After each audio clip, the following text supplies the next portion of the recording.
Old boy George. இது உலகத்தில் ரொம்பவே முக்கியமான தொல்பொருள் தலங்களில் ஒன்று. டான்சானியாவில் இருக்கக்கூடிய கிரேட் பிளவு பள்ளத்தாக்கில் இந்த இடம் அமைஞ்சிருக்கு.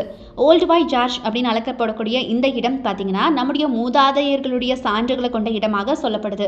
அதுபோக ஹோமினின்கள் விரிவடைவது, அதுபோக நவீன மனித இனத்துடைய அடுத்தடுத்த வளர்ச்சியை பற்றி நம்ம கற்றுக்கிறதுக்கு இது உதவுது. உண்மையாகவே இந்த தளத்தில் செய்யப்பட்ட கண்டுபிடிப்புகளே ஆப்பிரிக்காவில் முதல் மனிதர்கள் தோன்றியதை நமக்கு உறுதிப்படுத்தி காட்டுது. 1930களில் பேலியோ ஆண்ட்ரோபாலஜிஸ்டுகள் தொல்லியல் ஆய்வு குழுவை சேர்ந்த லூயிஸ் மற்றும் மேரி லக்கி தம்பதியினர் தான் முதல்ல 25 மில்லியன் ஆண்டுகள் பழமையான கல் கருவிகளை கண்டுபிடிச்சாங்க.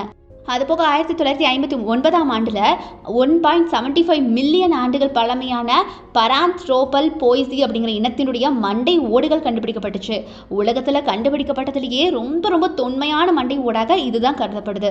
இருந்தாலும் 1968ஆம் ஆண்டு வாக்கில் பீட்டர் நசூப் அப்படிங்கிற நபர் 1.8 மில்லியன் ஆண்டுகள் பழமையான ஹோமோ ஹெபிலியஸுடைய மண்டை ஓட்டை அந்த இடத்துல இருந்து கண்டுபிடிச்சிருக்காரு. இது மனித இனத்துடைய உருவாக்கத்தை மேலும் 50,000 வருடங்கள் பின்னோக்கி அழைச்சிட்டு போய் நமக்கு காட்டுதுன்னு சொல்லலாம்.